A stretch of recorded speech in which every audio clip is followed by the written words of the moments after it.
हरे राम राम राम हरे हरे, हरे कृष्ण कृष्ण कृष्ण हरे हरे। ब्रह्मानंदं परमसुखदं केवलं ज्ञानमूर्तिं द्वन्द्वातीतं गगनसदृशं तत्त्वमस्यादिलक्ष्यम् एकं नित्यं विमलं अचलं सर्वधी साक्षिभूतं भावातीतं त्रिगुणरहितं सद्गुरुं तं नमामि।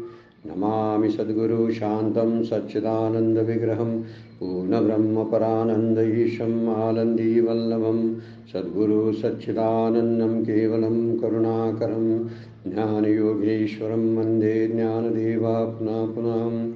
अलंकापुरी पुण्यभूमी पवित्र तिथे नांदतो ज्ञानराजा सुपात्र तया आठविता महापुण्यराशी नमस्कार माझा सद्गुरु ज्ञानेश्वराशी। सर्व संतांना वंदन, सद्गुरूंना वंदन, ज्ञानेश्वर माऊलींना वंदन, आपल्या सर्व श्रोत्यांना वंदन करून आजच्या चिंतनाला प्रारंभ।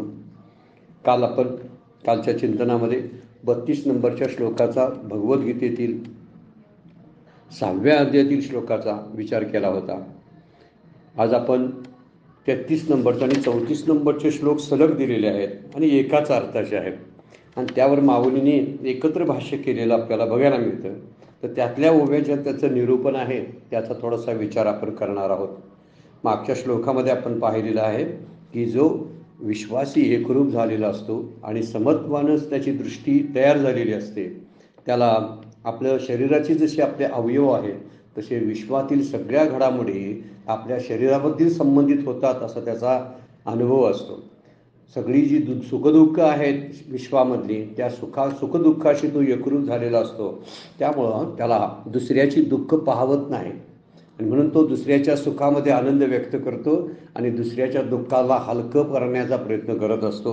हे एका योगी पुरुषाचं लक्षण मागच्या श्लोकामध्ये माऊलींनी सांगितलेलं आहे। म्हणून आपण आपल्या विश्व देखीजे आणि आपण विश्व होईजे ऐसे साम्यचे एक उपासीजे पांडवागा। आणि म्हणून अशा साम्याची तू उपासना कर, असा साम्य योग जो आहे त्या साम्य योगाच्या ध्यानयोगाची उपासना तू कर, म्हणजे तुझ्या चित्तामध्ये समत्व येईल असं भगवंत अर्जुनाला सांगत आहेत। आणि हे सगळं ऐकून घेतल्यानंतर थोडीशी साशंकता अर्जुनाच्या मनामध्ये आहे आणि अर्जुन आता 2 श्लोकामध्ये आपली शंका बोलून दाखवतो। वास्तविक शंका विचारणं एक अर्जुनासारखा शिष्याच्या ज्या शंका आहेत त्या खरोखर अगदी मनापासून असलेल्या शंका आहेत। उगीच विचारायच्या म्हणून शंका विचारलेल्या नाहीत। ज्याला काही अजिबातच कळलेलं नसतं त्याला शंका निर्माण होत नाहीत आणि ज्याला पूर्ण कळलेलं असतं त्यालाही शंका निर्माण होत नाहीत। असा मध्येच अर्धवट असतो आणि ज्याला जाणून घ्यायचं असतं त्याला शंका निर्माण होतात। म्हणून शंका निर्माण व्हाव्या त्या जाणून घेण्यासाठी असाव्यात, आपल्या कल्याणासाठी असाव्यात, दुसऱ्याची परीक्षा पाहण्यासाठी नसाव्यात। हिथं तरी आपण निशंक आहोत की भगवंताची परीक्षा अर्जुन पाहत नाही, कारण भगवंताचं शिष्यत्व अर्जुनानं स्वीकारलेलं आहे आणि भगवंत हे त्याच्यासाठी एक फार मोठे आदर्श पुरुष आहेत। आणि याचाच विचार करून अर्जुन आता एक शंका विचारतात 2 श्लोकामध्ये आणि त्या श्लोकांचा विचार थोडासा आपण आणि माऊलींनी त्याच्यावरती काय भाष्य केलेलं आहे त्या भाषाचा विचार आपण या पुढच्या निरूपणामध्ये करणार आहोत। 33 नंबरचा आणि 34 नंबरचा श्लोक आहे। अर्जुन उवाच योऽयं योगस्त्वया प्रोक्ता साम्येन मधुसूदना यतश्चाहं न पश्यामि चंचलत्वा स्थिती स्थिराम। आता अर्जुन काय बोलला, मधुसूदना असा एक शब्दप्रयोग वापरलेला आहे भगवान श्रीकृष्णासाठी। मनाच्या चंचलत्वामुळे तू जो सर्वत्र समदर्शनाचा योग सांगितलास त्याची स्थिर अवस्था मी पाहू शकत नाही किंवा माझ्या चित्तामध्ये तो स्थिर होईल असं मला वाटत नाही। जो साम्य दर्शनाचा योग समदर्शनाचा योग सांगितलास तो माझ्या चित्तामध्ये स्थिर होईल असं वाटत नाही आणि त्याचं कारणही त्याला सांगितलं। जर मन सहकार्य करत नसेल तर कुठल्याच प्रकारची साधना ही स्थिर होत नाही चित्तामध्ये आणि त्यामुळं मनाचं सहकार्य फार मोठं पारमार्थिक साधनेसाठी तसंच आपल्या लौकिक गोष्टीसाठी सुद्धा उपयोगाचं आहे। मुलांना साधा अभ्यास करायचा असेल तरी मन असावं लागतं, थोडंसं स्वयंपाक करायचं असेल तर गृहिणीच्याकडे मनापासून स्वयंपाक करावा लागतो। एखादं काम मनापासून नाही झालं की त्यामध्ये काहीतरी बिघाड निर्माण झालेलाच असतो। साधना तरी फार सूक्ष्म गोष्ट आहे, पारमार्थिक साधना ही अत्यंत व्यापक आणि सूक्ष्म असलेली गोष्ट, तर त्या ठिकाणी किती व्यापकता मनाची आणि किती सूक्ष्मता असायला पाहिजे याचा विचार आपल्याला लक्षात येण्यासारखा आहे. म्हणून अर्जुनाचा प्रश्न हा अर्जुनाचा नसून आपला आहे. भगवंतानी अर्जुनाच्या मुखातून तो घेतलेला आहे किंवा भगवद्गीतेनं अर्जुनाच्या मुखामध्ये घातलेला. यो अयम योगस्त्वया प्रोक्ता सामेन मधुसूदनम. तो जो आहे योग, तू जो सांगितलास प्रोक्ता सामेन मधुसूदनम, कुठला? समदर्शनाचा योग. यतशहम न पश्यामी, मी जो तो पाहतो त्याची अवस्था मी पाहू शकत नाही. चंचलत्वा स्थिती स्थिराम, माझ्या चंचल मनामध्ये तो योग स्थिर होईल असं मला वाटत नाही. म्हणजे अर्जुनानं आपली धास्ती बोलून दाखवली. म्हणजे मनापासून बोलणारा असा शिष्य अर्जुन आहे. त्यामुळे अर्जुनाचा विचार इथं मनाच्या चंचलतेमुळे हा समदर्शनाचा योग सांगितलास, तो माझ्याकडे स्थिर होत नाही. 34व्या श्लोकामध्ये तसंच बोलतो तो. हा प्रसिद्ध श्लोक आहे, आपण पुन्हा पुन्हा त्याचा वापर करतो. चंचल ही मन कृष्ण प्रमाती बलवद दृढम तशाहम निग्रहम मन्ये वायुरीव सुदुष्करम. हा सगळ्यांचा प्रश्न आहे, सगळ्यांची अडचण आता अर्जुन बोलून दाखवतो. आता ही अडचण बोलून दाखवण्याच्या पाठीमागचा उद्देश हाच आहे की आम्हाला अर्जुनाच्या द्वारे ही साधनेची रीत कळावी, मनाचं लक्षण कळावं आणि मनाद्वारे साधना कशी करायची आहे याचा उपाय जे भगवंत सांगणार आहेत त्या उपायाचा उपयोग आपल्याला आपल्या साधनेमध्ये व्हावा, हा मूळ उद्देश ठेवून अर्जुन प्रश्न करतोय. चंचल ही मन कृष्ण प्रमाती बलवत दृढम. सगळं मनाचं लक्षण यामध्ये सांगितलेलं आहे. हे मन कसं आहे? अतिशय चंचल आहे. मन फार चंचल आहे. ते शरीर इंद्रियांना व्याकुळ करणारं आहे, प्रमाती आहे. ते वश न होणारं आहे, वश न होणारं. सुदुष्करम निग्रहम म्हणणे, प्रमाती बलवद दृढम शब्द वापरलेला आहे. याचा निग्रह करता येत नाही. आणि जसं वाऱ्याला आवरणं अवघड आहे तसं मनाला आवरणं अवघड आहे. त्यामुळं हा विचार इथं आता अर्जुन बोलून दाखवतो की चित्ताला समत्व येण्यास मन आणि बुद्धी स्थिर असावीच लागते. भगवंतानी अन्य ठिकाणी बोलूनच दाखवलेलं आहे. माऊली बोलतात, अर्जुना समत्व चित्ताचे ती सारजान योगाचे. सगळ्या योगाचं, सगळ्या साधनेचं सार कोणतं असेल तर चित्त समस पातळीवर यावं लागेल. बॅलन्स्ड अंतःकरण ज्याचा आहे तोच साधना करू शकतो. कोणतीही साधना करायची झाली तर आपलं चित्त बॅलन्स्डच असावं लागतं. म्हणून सगळ्या समदर्शनाचा जो मुख्य गाभा जो सांगितला तो समत्व चित्ताचे ते सार जाण योगाचे, जेथे मन आणि बुद्धीचे ऐक्य अति, असं माऊली बोलून जातात. मन बुद्धी जेव्हा एकत्र येतात ना तेव्हा जी साधना होणार आहे ती अगदी उच्च दर्जाची किंवा दर्जेदार साधना होणार आहे.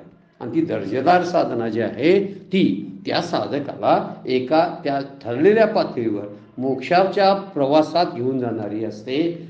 परंतु आता जो अर्जुन जी शंका व्यक्त करतो आणि आपली अडचण जो सांगतो, ही अडचण अगदी सामान्य साधकापासून अगदी उच्च लेवलच्या पराकोटीला पोचलेल्या साधकापर्यंतची ही अडचण आहे. कदाचित जीवनमुक्त झालेले पुरुषसुद्धा ही साधनांचा विचार करतात आणि आपलं मन भरकटू नये म्हणून त्यासाठी भक्तीचा वापर करतात. ह्या आपल्या अनुभवातल्या बऱ्याचशा गोष्टी आपल्याला बघून किंवा त्यांच्या चरित्रातून आपल्याला लक्षात येतात. म्हणून अर्जुनानं सांगितलेली शंका ही आपली स्वतःची आहे. मन चंचल आहे, खरंच आहे, हा आपला अनुभव आहे. चंचल ही मन कृष्णा, ते प्रमाती आहे. प्रमाती म्हणजे काय करतं? व्याकुळ करतं. आणि व्याकुळ करतं त्यामुळं त्याचा निग्रह करणं अवघड आहे. आणि निग्रह करणं अवघड हे सांगण्यासाठी वायूचं उदाहरण देतात, वाऱ्याचं उदाहरण देतात. वाऱ्याची जशी मोठ बांधता येत नाही, वाऱ्याला जसा मुठीत पकडता येत नाही किंवा त्याला कशामध्ये कोंडून ठेवता येत नाही, तसं मनाला कोंडून ठेवता येत नाही, मनाला पकडता येत नाही, मनाला स्थिर करता येत नाही. असं चंचलत्व वाऱ्यासारखं मनाकडं आहे हे सांगण्यासाठी अर्जुन प्रश्न विचारायला आहे. त्या अर्जुनाच्या प्रश्नाचा विचार आता माऊलीने केलेला आहे. 411 नंबरची ओवी. तेव्हा अर्जुन म्हणे, देवा तुम्ही सांगा की आमची या कनवा परी न पुरोजी स्वभावा मनाची या. अर्जुन आता म्हणा ना देवाला, तुम्ही आमच्या हिताचा किंवा तळमळीनं कळवळ्यानं खरोखर सांगत आहात. किती कळवळ्यानं सांगितलंय की कशी साधना करावी. भगवंतानी उपायावर उपाय सुचवलेले आहे. हे तुला कठीण वाटत असेल तर त्याच्यापेक्षा सोपं सांगतो असं अधिक सोपं करून, जसं श्रीगुरु शिष्याला एखाद्या सांगत असतात अधिक सोपी करून साधना, तसं भगवंतानी सुद्धा अर्जुनाला अधिक सोप्यात सोप योगाच्या प्रक्रिया सांगत आणल्या. आणि म्हणून अर्जुन म्हणतोय, तुम्ही माझ्या हिताच्या दृष्टीनं तुम्ही सांगा कीर आमची या कनवा म्हणजे तुम्ही कनवाळूपणे कळवळ्याने खरोखर सांगत आहात. कीर म्हणजे खरोखर सांगत आहात. परंतु परी न पुरोजी स्वभावा मनाची या, परंतु मनाचा जो चंचल स्वभाव जो आहे त्या स्वभावामुळे तुमचं सांगणं आमच्या अनुभवापर्यंत उपयोगी येत नाही, आमच्या अनुभवापर्यंत येण्यास पुरे पडत नाही. वास्तविक तुम्ही सांगितलं ते बरोबर आहे, पण सांगणं जे आहे ते आमच्यापर्यंत पोचतच नाही. आणि त्याला कारणही अर्जुनाला समजलेलं आहे. आपलं जर खरोखर कारण आपल्या साधनेत खरंच जर साधना करण्याची तळमळ असेल ना, तरच आपल्याला प्रश्न निर्माण होतात बरं का. आणि योग्य प्रश्न निर्माण होत असतात. आणि त्या योग्य प्रश्नांची उत्तरं संत सद्गुरू ग्रंथ आपल्याला देत असतात. पण ते प्रश्न कसे असायला पाहिजेत? साधना करून निर्माण होणारे पाहिजेत. कुठले तरी वाचून प्रश्न आणून आपण जर विचारायला लागलो तर त्याची उत्तरं सुद्धा अशीच टिपिकल आपल्याला मिळायला लागतात. आणि जर खरोखर आपण साधना करून जर प्रश्न विचारत असू तर खरोखर आपल्याला एखादा ग्रंथ त्याचं उत्तर देतो. एखादा सद्ग्रस्त भेटल्यानंतर त्याचं उत्तर आपल्याला सापडतं. कोणतीही परमार्थातली शंका आजपर्यंत अनुत्तरित राहिलेली नाही. कोणत्याही शिष्याची, कोणत्याही साधकाची. साधक किती सामान्य आणि असामान्य असा फरकच साधकामध्ये करता येत नाही. तो साधकच असतो. त्यामुळे साधकाच्या मनात जर शंका खरोखर निर्माण झाली तर त्याचं शंका निरसन करणारा कोणतरी भेटतो, किंवा त्याला कुठेतरी पाहायला मिळतं, किंवा तरी कुठेतरी वाचनात येतं आणि त्याची शंका निरसन होते. असा अनेक मनापासून प्रामाणिक साधना करणाऱ्या साधकांचा अनुभव आहे. आणि त्यामुळे इथं वर्णन करताना म्हणलेलं आहे, हे वश न होणार आहे, वाऱ्यासारखं आहे, चंचल आहे आणि शरीराला इंद्रियांना सोडत नाही, रडवतं, व्याकुळ करतं, वेदना देतं, सुखदुःखाची अनुभूती देणारं मन आहे. त्यामुळे तेच मन जर स्थिर झालं तरच ते आपल्या सुखदुःखापासून आपल्याला दूर सुद्धा करू शकतं. हा मुद्दा यामध्ये आता माऊली विचारतात किंवा माऊली आपल्याला वर्णन करून सांगायला लागले आहेत. आणि म्हणून इथं म्हणतात, अर्जुन हा लक्षात ठेवण्यासारखी गोष्ट आहे, सामान्य नाही बरं काय. फार मोठा योद्धा आहे आणि त्याचं मनावरती पूर्ण कंट्रोल आहे. हे महाभारतातल्या अनेक प्रसंगावरून आपण उर्वशीचं प्रकरण, विराट राजाच्या उत्तरेचं प्रकरण जे आहे, किंवा पाशुपत अस्त्र जेव्हा त्यांनी शंकरांकडून प्राप्त केलं त्यावेळेचा प्रसंग आहे. एक 2-3 प्रसंग तरी असे अर्जुनाच्या आयुष्यातले महाभारतामध्ये वर्णन केलेले आहेत, ज्यावेळी तो कंट्रोल्ड माइंडमध्ये सगळं करत होता.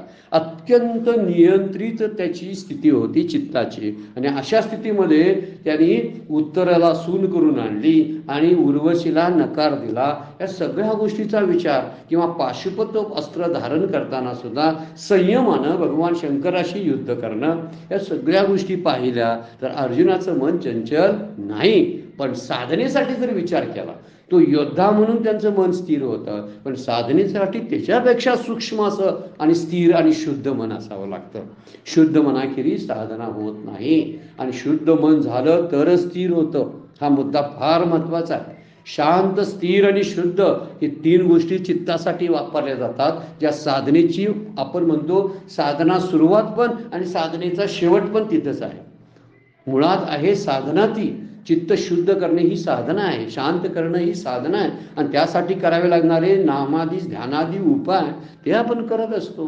पण करता करता आपल्याला जाणवायला लागतंय की ज्यावेळी चित्त शुद्ध होतंय त्याच वेळी त्या आत्मस्वरूपाची प्रतीती यायला सुरुवात होते. म्हणजे त्यासाठी वेगळी आणि साधना करावी लागत नाही.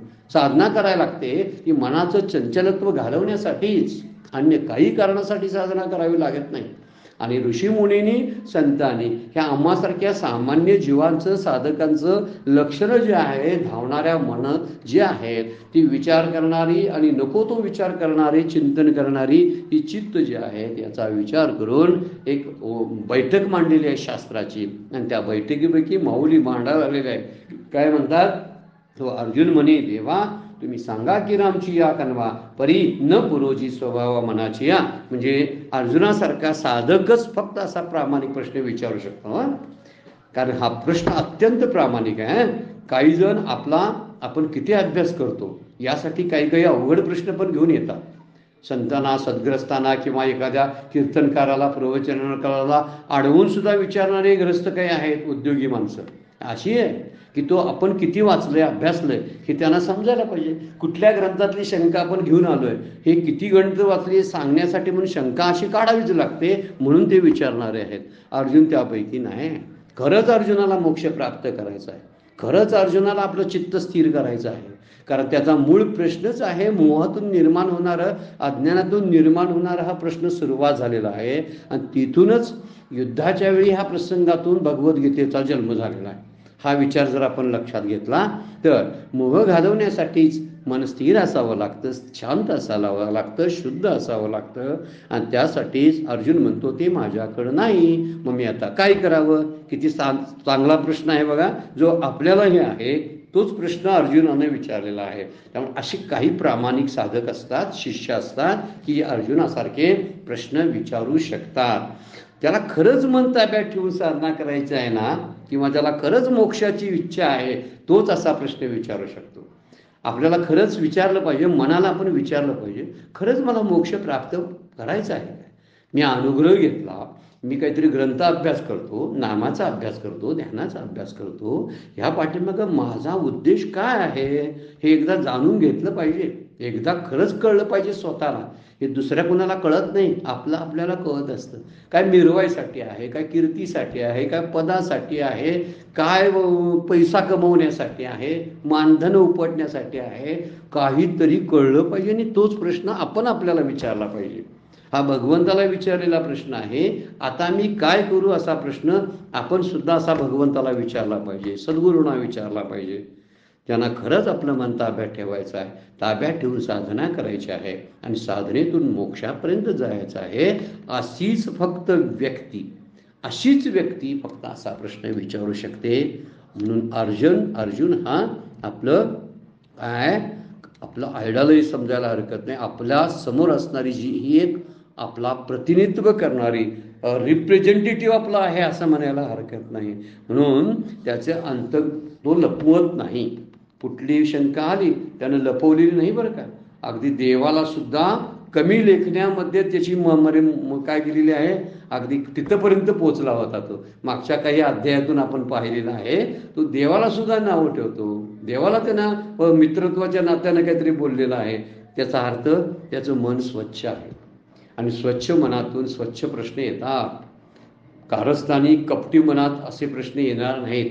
कपटी मनामध्ये, कारस्थानी मनामध्ये सूड येणाऱ्या, ईर्ष्या करणाऱ्या बुद्धीला हे प्रश्न येणार नाहीत. जिथं कुठंतरी लूट करायची आहे, लुबाडायचं आहे, अप्रामाणिकपणा दाखवायचा आहे आणि लबाडी करायची आहे, अशांच्या चित्तामध्ये हे प्रश्न येणारच नाहीत. हे प्रश्न येतात फक्त शुद्ध मनाला. आणि शुद्ध मन हे अर्जुनाचं आहे. त्याचं अंतःकरण तो लपवत नाही. गुरुना शरण येतो, प्रयत्नशील आहे. आणि प्रयत्नशील म्हणजे प्रयोगशील आहे. आपण जसे आपल्या प्रपंचामध्ये प्रयोग करतो ना, तसं साधनेत कधी प्रयोग करून बघतोय का? असं नाही, असं करून बघूया माझं मन स्थिर होतंय काय. आज इतक्या वेळ नाम घेतलं, इतक्या वेळी नाम घेऊन बघूया, नाम ऐकून बघूया, नाम मनातल्या मनात घेऊन बघूया, अशी बैठक घालून बघूया, अशी एखादी प्रतिमा डोळ्यासमोर आणून बघूया, मानस पूजा करून बघूया. असे काही प्रयोग आपण केलेत का? केले असले तर आपली धडपड असते असं अर्जुनाचं मत आहे. त्यामुळे अर्जुनाचे आपण काय करतोय, अर्जुन आपला प्रतिनिधी आहे ह्या सगळ्या साधनेमधला. त्याला त्याच्या दृष्टीने जर आपण विचार करायला लागलो, असे प्रयोगशील मन आमचं आहे का? असे प्रयोगशील प्रश्न प्रयत्नासाठी आपण विचारतो का? हा प्रश्न विचारण्याची जी पद्धत आहे अतिशय सुंदर आहे. पण त्यानं मनाच्या चंचलतेनं योग साधेल असं वाटत नाही. म्हणून खरे साधक आपल्याकडनं होत नाही तेव्हा भगवंताकडे मागतात. म्हणून अर्जुनानं भगवंताकडंच हात पसरलेले आहेत. आपणही कुणाकडे मागावं? श्री गुरूंच्याकडे, भगवंताकडे ही मागणी मागावी. आणि भगवंत आणि श्री गुरु असली मागणी पुरवतात. आपली प्रापंचिक मागणी कदाचित पुरवली नसेल कदाचित, आणि पुरवली नाही तर ते आपल्या हिताचं असतं. आणि प्रपंच करण्यासाठी काय आपण अनुग्रह घेतला नाही, अनुग्रह न घेता सुद्धा प्रपंच करता येतो. शास्त्रचिंतन शास्त्राभ्यास न करता सुद्धा प्रपंच करता येतो. अशा अनेक लोक आता समाजामध्ये आहेत आणि त्यांची संख्या मेजॉरिटी आहे की जे कुठल्याही शास्त्राचा अभ्यास करत नाहीत, वाचन करत नाहीत, गुरु नाही, शास्त्र नाही, देव नाही, तरी सुद्धा जगतातच. म्हणजे मी जर प्रपंचाचा प्रश्न जर सद्गुरूंना विचारत असेल, शास्त्रांना आणि भगवंताला, आणि प्रपंच मागत असेल, तर तो प्रपंच मागायसाठी श्रीगुरूंच्या आणि भगवंताकडे जावंच लागत नाही, तो आपोआपच त्याच पद्धतीने चालू असतो. आणि तेच जर मागायचं होतं तर त्यासाठी अनुग्रह घ्यायची काही गरज नाही. जावं आणि दारात मंदिराच्या किंवा कुठल्या तरी सद्गुरूंच्या जाऊन विचारावं, मला हे द्या ते द्या म्हणून. हा जर विचार आपण लक्षात घेतला तर मी जो केलेला हा प्रपंच आहे, कोणता? पारमार्थिक प्रपंच, हा मोक्षापर्यंतच जायला पाहिजे. कारण हा लौकिक प्रपंच जो आहे हा कुठंच घेऊन जात नाही, कारण याला ठिकाणच नाही. परमार्थाला डेस्टिनेशन आहे, प्रपंचाला नाही. मुक्काम कुठं तो ठरलेला नाही. म्हणून मनाच्या चंचलतेनं योग्य योग साधन असे अर्जुनाला वाटतं होणार नाही. म्हणून खरंच साधक जे असतात, ज्यांना खरंच मनापासून साधना करायची आहे, मोक्षापर्यंत जायचं आहे, ते साधक मात्र भगवंताकडे मागतात. मग मला जमत नाही, मी तुझं नाम घ्यायला बसलो पण हे नाम मला माझ्या नामाला मी स्थैर्य देत नाही. नामीचा विचार करताना ते नामीचं रूपडं जे आहे ते माझ्या मनामध्ये अंतःकरणामध्ये स्थिर होत नाही. मी काय करू या मना म्हणतात. मन माझे चपळ न राहे निश्चळ. तुकोबा कसे बोलतात बघा, मन माझे चपळ न राहे निश्चळ. आता काय करू या मनाला, काय करता येईल असा विचार त्या ठिकाणी सांगितलेला आहे. म्हणून मनाला सुद्धा मनाच्या श्लोकामध्ये 205 श्लोकामध्ये समर्थाने मनाला मार्गदर्शन केलंय. त्याला ते सज्जन म्हणतात. कारण कोणतीही साधना, कोणतीही क्रिया मनाच्या पूर्ण 100% सहकार्याशिवाय यशस्वी होत नाही. आणि जर 100% सहकार्य मिळालं नाही तर आपल्याला समाधान वाटत नाही. म्हणून म्हणतोय आपण काय, माझ्या मनाला बरं वाटलं. अशी जेव्हा आपले उद्गार असतात ना, ते उद्गार साधनेतून उठताना आले पाहिजेत. जसं आपण प्रपंचात बोलतो ना, तुम्ही भेटला माझ्या मनाला आनंद झाला, तसं नाम घेऊन उठल्यानंतर वाटायला पाहिजे किती वेळ कसा बसलो, कधी गेला माहिती नाही, किती आनंद वाटतो, अजून बसायचं होतं मला पण मला नोकरीवर जायचं आहे. ही जर अवस्था आपली असेल ना तर आपली साधनेची बैठक जमलेली आहे असा त्याचा अर्थ आहे. त्यामुळं खरा उपदेश मनालाच आहे. तुकोबा म्हणतात, मन करारे प्रसन्न सर्व सिद्धीचं कारण. मग अर्जुनाचा प्रश्न काय चुकीचा आहे काय सांगा बघू. अर्जुन म्हणतोय माझ्या स्वभावाला हे काही जमल असं वाटत नाही. माझा युद्धाचा स्वभाव, माझा शस्त्रास्त्राशी संबंध येतो, आणि ह्या सगळ्या घटना जर विचारात केल्या, मी प्रापंचिक आहे, मी ग्रस्तास्त्र मी आहे, आणि या सगळ्या गोष्टीचा विचार केला तरीही मला साधना जमणार नाही. पण तुकोबा म्हणतात मनाला प्रसन्न केलं पाहिजे. आणि मनाला प्रसन्न करणं म्हणजे त्याला अशा विकारी गोष्टीपासून हळूहळू अलिप्त करत आणणं, हे मनाच्या प्रसन्नेचं म्हणजे सर्वसिद्धीचं कारण आहे. सर्वसिद्धी म्हणजे सगळ्या प्रकारची समाधान तृप्ती जी प्राप्त होते ते मन प्रसन्न झाल्यामुळं होतं, मनाची पूर्णता होते. म्हणून वर्णन करतात की मन हेच बंधाला, मन हेच मोक्षाला कारण आहे. जर मोक्ष घडवायचा असेल तो मनाच्या द्वारे होतो, आणि बंधातच जर राहायचं असेल तर ते बंध सुद्धा मनच तयार करतं. मन एव मनुष्याना कारणं बंध मोक्ष असं शास्त्र जे सांगतं त्याला कारण तेच आहे. मोक्ष अथवा बंधन सुख समाधान इच्छिते. हे सगळा विचार केला तर आपल्या लक्षात येईल. तुकोबा त्यावर रोकटोक म्हणतात कसे बघा, तुका म्हणे मन उतरी भवसिंधू मन करी बंधू 84चा. काय करू शकते मन बघा, कदाचित ठरलं मनानं आणि मन जर प्रसन्न झालं तर उतरी भवसिंधू, संसाराचा सागर पार करून घेऊन जातं ते मन. मन हे फार मोठं साधन आहे. नाहीतर मन करी बंधू 84चा, नाहीतर 84च्या लक्षाच्या योनीमध्ये फेऱ्या फिरवायला आपल्याला तेच कारण होतं. म्हणून या मनाचा विचार करताना हे उत्तम सुद्धा आहे, आणि तेवढंच जर बिघडलं तर ते आपला घात सुद्धा करू शकतं. या मनाची एक उत्तम गती जरी स्वयं लागले परमार्थी तरी दाशी करी चारी मुक्ती बांधुनी हाती परब्रह्म. नाथ महाराजांची ओळी आहे भागवतातली. काय म्हणतात, स्वतः जर मन एक जागी उत्तम गतीला प्राप्त झालं, मनाची एक उत्तम गती, मन समजा गतिशील होऊन अगदी योग्य मार्गाला जर लागलं तर स्वयं तरी स्वयं लागले परमार्थी तरी दाशी करेल चारी मुक्ती. म्हणजे मुक्ती आपल्या समोर आपल्याला दिसायला लागते. म्हणून अर्जुनानं प्रश्न विचारलाय, खरंच असं मन माझ्या ताब्यात येणं मला तरी कठीण वाटतं, कारण मनाच्या चंचलतेमध्ये साधना फलद्रूप होत नाही. तुका मने येणे बहु नाडील हे शहाणे. या मनानं एकाएकाची अधपाताकडं घेऊन गेले नाही. मने काय करील हे मन सांगता येत नाही. जिकडं जातं ना तिकडं, समजा एखादी माशी घाणीवर बसली तर घाणीच्या सगळ्या गोष्टी ती येताना आपल्या पंख्याबरोबर घेऊन येते, आणि तीच जर एखाद्या गोड मिठाईवर बसली तर मिठाई घेऊन येते.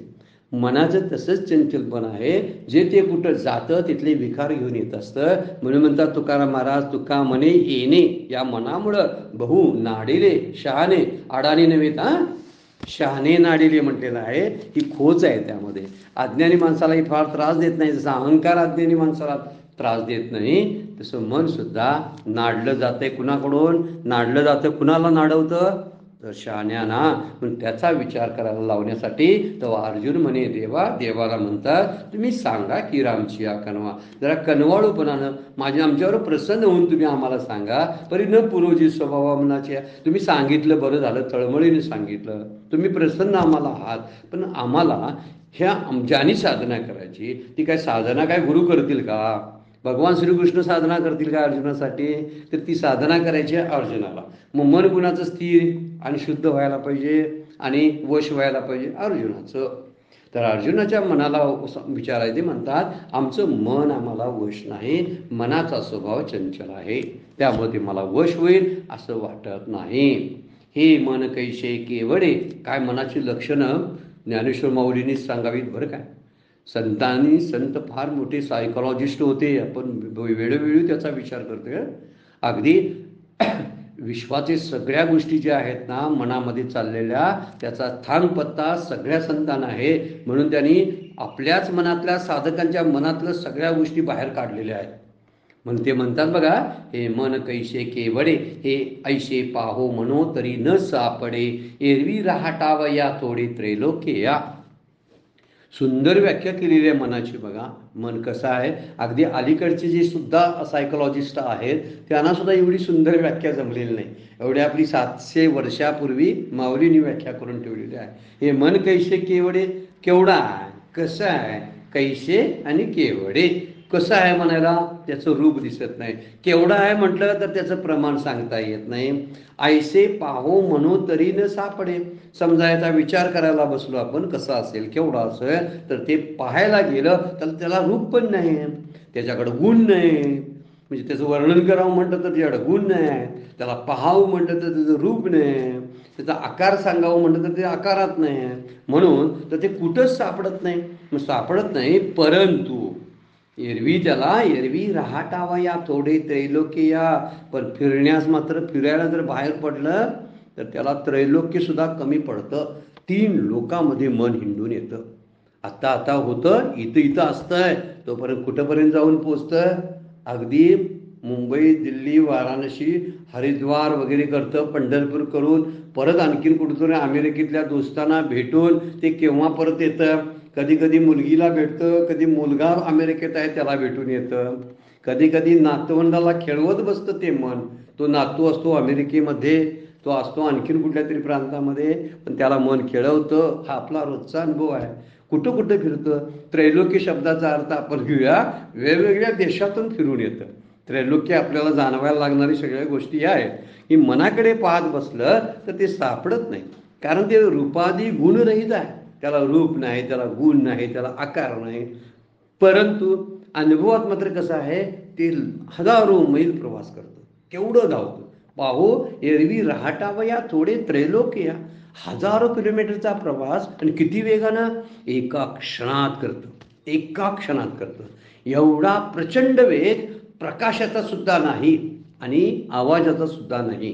तेवढा वेग मनाचा आहे. केवढा मन केवढं धावत असेल बघायचं. म्हणून संतांनी त्याचं वर्णन, तुकाराम महाराज वर्णन करतात बघा. बहुत चंचल चपळ जाता येता न लगे वेळ.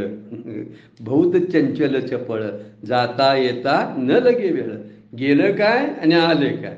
एकदा तिकडे गेलेलं असतं, कोणीतरी हाक मारले की परत तिथे येतं. किती गंमतशीर गोष्ट आहे. आता मी शांत उभा राहिलेलो आहे आणि मी काय करायला लागलो, माझ्या अमेरिकेच्या मित्राच्या घरामध्ये आहे की गेल्या वर्षी गेलो होतो आणि ते क्षण मला आठवला आणि त्या घरामध्ये बसलोय मी. आता गेलो तर बाहेर पाठीमागून कोणतरी एक मित्र आला, माझ्या पाठीवरती थाप मारली. मी लगेच जागा झालो आणि कुठून आलो, अमेरिकेतून तात्काळ इथं आत्ता आलो. किती मनाचं धावणं आहे बघा, किती चपळता त्याच्यामध्ये आहे. बहुत चंचल चपळ जाता आहे ना लगे वेळ. याचं कारणच आहे, मन हे मनाचा गुण जो आहे ते गुणरहित जरी असलं तरी रजोगुण त्याचा गुण आहेच.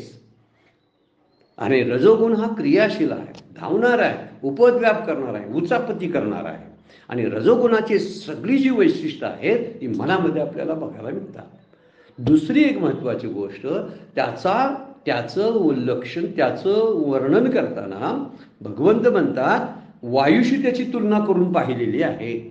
आणि वायूशी तुलना करण्यापाठीचा मूळ उद्देशच आहे, वायुरिव सुदुष्करम हे म्हणण्याचं कारण आहे ते वायू तत्वाचं बनलेलं आहे.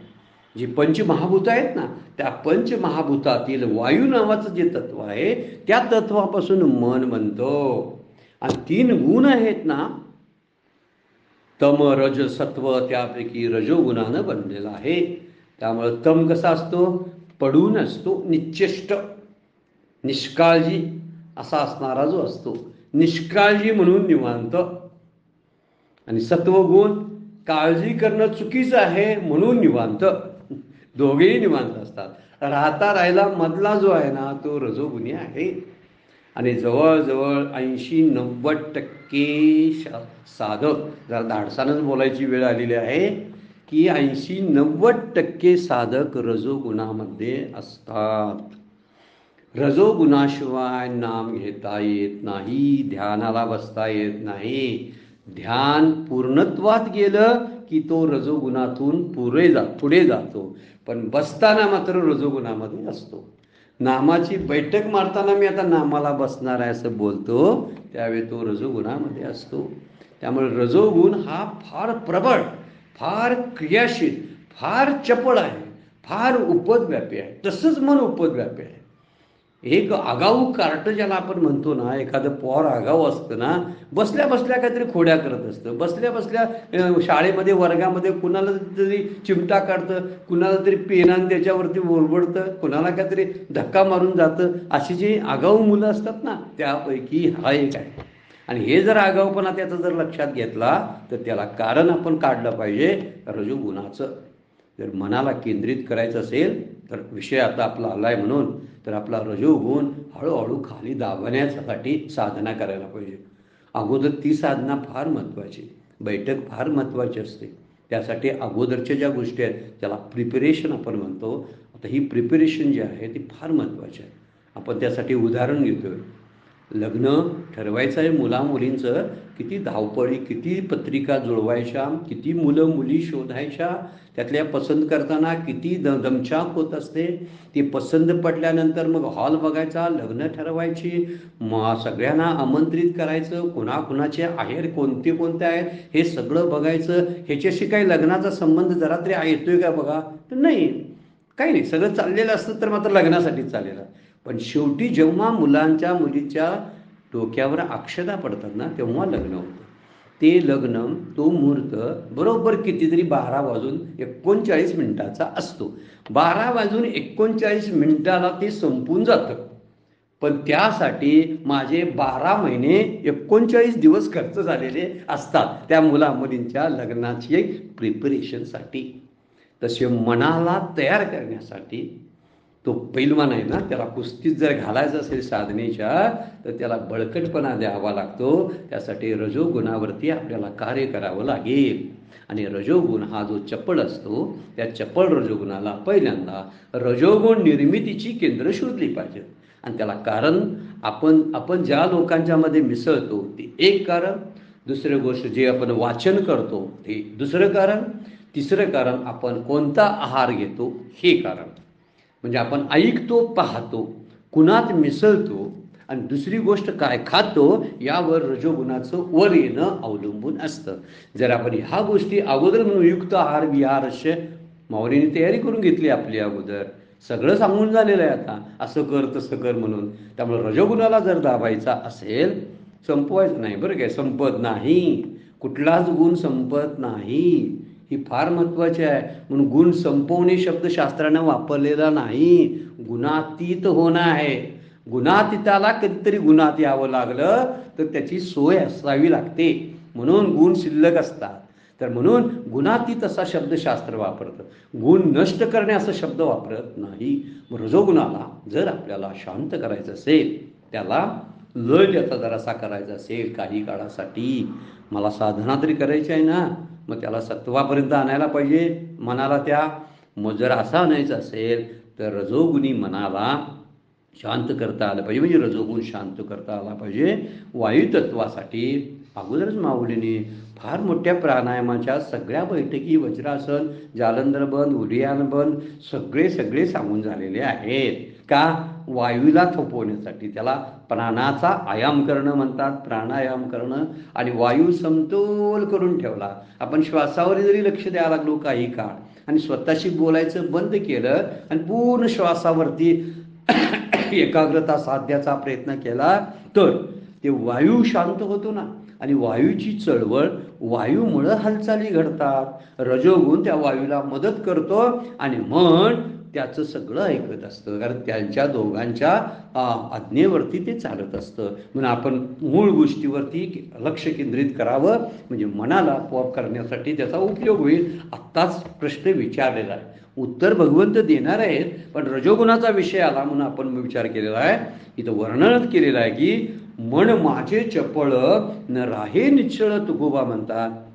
न राहे घडी एकी पळ स्थिर नाही. मन माझे चपळ न राहे निश्चळ, घडी एकी पळ स्थिर नाही.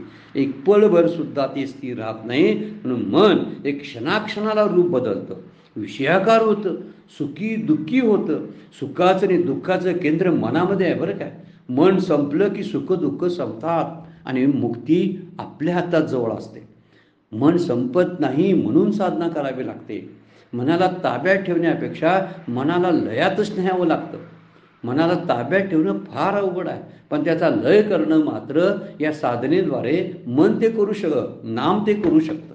म्हणून नामावर आपण लक्ष केंद्रित करणं फार गरजेचं आहे. हे सुखदुःखाचं केंद्र मानलेलं आहे बरं काय. त्यामुळे सुखदुःख निर्माण होतात ते देहापेक्षा मनाला होतात, मनाला सुखदुःख होतात. झोपेच्या वेळी आपल्याला सुखदुःखाचा अनुभव येत नाही. जरी आपल्याला डास चावत असले तरी शरीराला त्रास होतो. मग शरीराचा त्रास तो दुःखदुःखाला कारणीभूत व्हायला पाहिजे होता, डास चावल्याला कळायला पाहिजे होतं, पण नाही. कोणीतरी माझ्या अंगावर काहीतरी पाणी ओतलेलं पण गाढ झोपेत मला कळलं नाही. वास्तविक शरीराकडनं संवेदना यायला पाहिजे होत्या, पण येत नाहीत. याचं कारण संवेदनाशील काय असेल आपल्या शरीरातला घटक, ते म्हणजे अंतःकरण, म्हणजे मन आहे. म्हणून सुख आणि दुःख होतं ते मनाला होतं, शरीराला नाही. हा जर विचार आपण लक्षात ठेवला, आत्म्याला तर नाहीच नाही. आत्म्याला हे काय पिशे शब्द वापरला तुकोबाने की आत्म्याशी नसे. हे काय इकडलं तिकडलं जे आहे ना विकार वगैरे, ते पिशे आत्म्याशी नसे असं तुकोबा म्हणतात.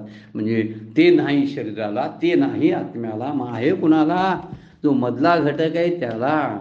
तमोगुणाला काय कळत नाही म्हणतो गुपचूप असतो, सत्वगुणी कळून शांत असतो आणि तमोगुण न कळल्यामुळं शांत असतो. राहायला मधला घटक आहे तो मनाचा, रजोगुणाचा. हा न कळणं आणि न कळणं, जाणीव आणि नेणिवेत सतत प्रवास करणारा, म्हणून सुखदुःख अनुभवणारा एकमेव अंतःकरणाचा घटक कोणता असेल तर ते मन. म्हणून मन हे सुखदुःखाचं सोर्स आहे, जिथून सुखदुःख बाहेर पडतात, जी मला जाणवतात, मला त्रस्त करतात. ज्यांना मन प्रसन्न करा असं तुकोबा संत सगळे का म्हणतात. मन प्रसन्न झालं ना मग शरीराची प्रसन्नता काहीच उपयोगाची नसते. किती शरीराला आजार असलेली माणसं सुद्धा प्रसन्नतेने त्यांच्या मुखावरलं कधीच स्मित हास्य ते घालवत नाहीत. का? कारण काय? मन प्रसन्न आहे म्हणून. ज्यावेळी मन प्रसन्न होतं त्यावेळी शरीर कोणत्याही स्थितीमध्ये असू दे, वार्धक्यामध्ये जे वार्धक्य येतं ते शरीराला येतं, त्यामुळे शरीर जरी वार्धक्यात असलं तर मनाचं तारुण्य टिकवता येतं, त्याला कारण तेच आहे. आणि मनाचं तारुण्य शब्दाचा अर्थ आहे वेगळ्या अर्थाने घ्यायचा नाही, मनाची प्रसन्नता, मनाचं समाधान. आणि मनाच्या समाधानावरती सगळ्या गोष्टी आहेत. म्हणून एक राहटावया थोडे त्रैलोक्य या माऊली म्हणतात. हिथं जर बसलं तर कधी जातं, आता होतं भुईवर, आता गेलं आभाळात. बहिणाबाई चौधरी सहज म्हणतात, मन वळाळ वळाळ उभ्या पिकातले ढाळ. कुठं पीक दिसलं म्हटलं की तिकडं लक्ष गेलंच, कदाचित शरीरानं जाणार नाही. शहाणे लोक असतात ते मनानं आपलं मन तेवढं बाजूला ठेवतात, शरीर तेवढं बाजूला ठेवतात, मनानं मात्र धुडकूच चालू असतो. मनानं केलेले बलात्कार किती असतील हो, मनानं केलेल्या चोऱ्या किती असतील, मनानं केलेल्या चाड्या, मनानं मारलेले असे मुडदे किती पाडले असतील मनानं. विचार करता येतो का? नाही. फक्त शरीरानं पाडलेल्या मुडद्याला शिक्षा असते, शरीराने केलेल्या कर्माला पाप आणि पुण्य असतं. पण मनाचं जे आहे ना असं समजलं जाते बरं काय. पण शरीर जर जड असेल तर त्याला पाप पुण्याचे विकार लागण्याचे कारणच काय? खरं पाप पुण्य घेऊन आणि वाहून जाणारं मन आहे. मन हे संदेशवाहक असतं, हे मेसेज आपलं सगळं घेऊन जातं. जिथं आपण जातो तिकडं आपल्याबरोबर येतं. आणि हे बरोबर येणारं मन जर शुद्ध नसेल तर जिथं जातो तिथं मला ते त्रास देईल, किंवा जिथं जातो तिथं मला प्रसन्न ठेवेल. जसं असेल तसं. म्हणून आता होतं भुईवर आणि गेलं आभाळात गेलं, असं माऊलीजी बोलतात. त्यासाठी त्रैलोक्य थोकडे म्हणतात. फार सुंदर विचार माऊली सांगायला लागलेले आहेत. पण वेळ संपलेली आहे. काही राहील आपलं पुढचं अजून चिंतन आहे. पुढच्या चिंतनामध्ये आपण राहिलेल्या निरूपण पाहूया. आजची सेवा सद्गुरूंच्या चरणी, भगवान ज्ञानेश्वरांच्या चरणी अर्पण करून विराम घेऊया. पुंडलिक वरदारी विठ्ठल श्री ज्ञानदेव तुकाराम.